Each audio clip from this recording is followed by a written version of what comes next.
देश में 1 जुलाई से अंग्रेज़ों के समय का कानून व्यवस्था बदलने जा रही है। इसमें सबसे ख़ास बात यह है कि इस कानून में महिलाओं को विशेष रूप से तवज्जो दी गई है और महिलाओं के जुड़े जो अपराध हैं उनमें काफ़ी सख्ती बरती गई है। हमारे साथ वरिष्ठ अभिभाषक किशोर सिंह भदौरिया जी हैं। भदौरिया जी, जो 1 जुलाई 2024 से जो नया कानून लागू होगा उसमें क्या बदलाव किया गया और ख़ास तौर पर जो महिलाओं के संबंधित अपराध होते थे उसमें कितनी सख्ती हो गई है? जो महिलाओं संबंधित अपराध है उसमें तीनों में ही जो संविधान मतलब सॉरी जो आईपीसी थी उसको चेंज करा, भारतीय न्याय संहिता करा, एविडेंस एक्ट करा, सीआरपीसी को जो नाम दिया, ये सबके लिए महिलाओं का लाभ काफ़ी मिलेगा। क्या होता था कि अभी तक ये था कि जो महिलाएं रिपोर्ट करती थी उनको ये नहीं पता होता था कि रिपोर्ट करने के बाद में उनके केस की स्थिति क्या है। उदाहरण के लिए मान लो किसी ने रेप की करी, छेड़खानी की रिपोर्ट करी, तो उसको पुलिस वाले बोलते थे भैया हमने आपकी रिपोर्ट लिख ली है, जाँच चल रही है, क्या जाँच चल रही है ये नहीं है। अब आपको 90 दिन के अंतर्गत बताना है उनको कि आपने क्या रिपोर्ट करी है, आपको उनको जानकारी देना, खुद को देना है, ये दायित्व कर दिया उसमें ये बताया गया है कि पुलिस जो है उनको बुला के अपनी जानकारी देगी, हमने आपके केस में ये करी है, इतनी विवेचना करी है, और उस विवेचना के बारे में उनको यहाँ तक कि मोबाइल पे भी मैसेज करेगी। तो ये एक नया बहुत महत्वपूर्ण जो है सब हुआ चेंजेस, अभी तक ऐसा था नहीं। मतलब फरियादी को उसकी जानकारी विवेचना की हर समय मिलेगी।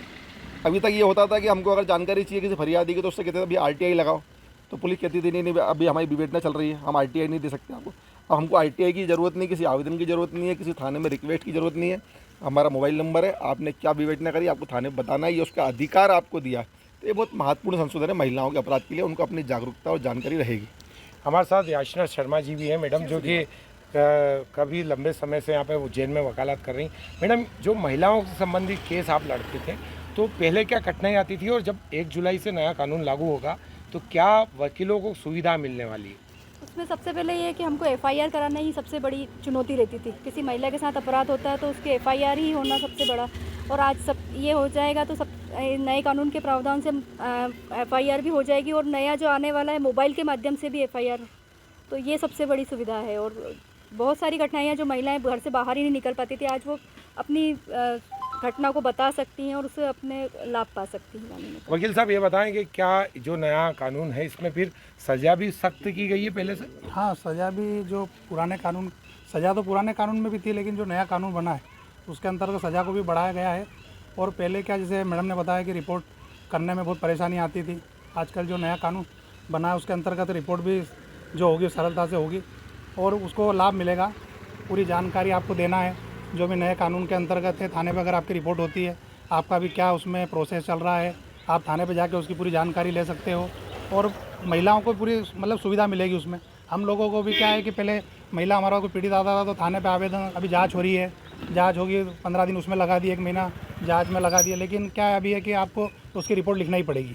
वकील साहब, क्या लगता है जो पारदर्शिता हुई है, जो फरियादी को विश्वास में लेकर जो कार्रवाई होगी तो निश्चित ही इससे अपराधों पर भी लगाम कसी जा सकेगी? बिल्कुल, इस पर निश्चित अपराधों में लगाम कसी जा सकेगी, क्योंकि अब पहले से ज़्यादा पारदर्शिता इसमें की गई है। एफआईआर की आपको पूरी जानकारी मिलेगी, क्या विवेचना चल रही, क्या जांच चल रही, क्या नहीं चल रही। तो जो पहले जो परेशानी थी उस परेशानी का समाधान इसमें किया है। वकील साहब, क्या लगता है आपको जो न्यायपालिका की जो प्रोसेस है, जो प्रक्रिया है, वो भी इससे फास्ट होगी? जो न्याय मिलने में कई बार वर्षों लग जाते थे, तो जो कानून में बदलाव हो रहा है उससे जो प्रक्रिया है, जो फरियादी को न्याय है, वो तुरंत मिलेगा। हाँ, अब क्या हुआ कि कानून में, नए कानून में समय सीमा बांध दी है। अगर मुलजिम को 90 दिन के अंतर्गत ये सब जो है चालान पेश, तो वो पहले भी था, मगर अब जो उन्होंने बहुत सारी ऐसे समय बांध दिया, किसी में 90 दिन, किसी में 2 महीने, किसी में 6 महीने, ऐसे अलग अलग एक धाराओं के अंतर्गत। और सबसे महत्वपूर्ण जो अभी परिवर्तन हुआ वो है भारतीय साक्ष्य में, अधिनियम में। तो भारतीय साक्ष्य संहिता जो आई है उसमें एविडेंस अभी तक जो होते थे वो केवल ये मानते थे कि जो सामने आएगा वही सबूत है। अब इलेक्ट्रॉनिक एविडेंस को मान्यता आ गई। इलेक्ट्रॉनिक में मतलब जैसे व्हाट्सएप पे जो चीज़ आती थी, अपने रिकॉर्डिंग आई, मैंने किसी की रिकॉर्डिंग करी या किसी ने मेरी रिकॉर्डिंग करी, तो वो एविडेंस को कोर्ट में पुलिस को लेना पड़ेगी। किसी की 22 रिकॉर्डिंग है। अभी तक ये होता था कि जो फिंगरप्रिंट होते थे आरोपी के, वो वही लिए जाते थे जो। और अब ये है कि कोर्ट ये कह सकती है कि नहीं, फिंगरप्रिंट नहीं, इसकी 22 रिकॉर्डिंग करो, इसकी बॉडी का रिकॉर्डिंग करोगे, ये किस तरह का है। तो ये सब चीज़ें जो है इलेक्ट्रॉनिक डॉक्यूमेंट का बहुत महत्वपूर्ण है, क्योंकि सभी के पास में मोबाइल है, सभी आजकल रिकॉर्डिंग कर लेते हैं। फिर वो घटना जब मोबाइल में लाते हैं कोर्ट में, तो कोर्ट उसको अभी तक मानती नहीं थी, क्योंकि वो एविडेंस का पार्ट नहीं था। पर आज कोई भी घटना जो हो जाती है मोबाइल पर रिकॉर्ड है, तो उसको वहाँ से आप पुलिस के किसी भी व्यक्ति से लेके रिकॉर्ड में लगा सकती है।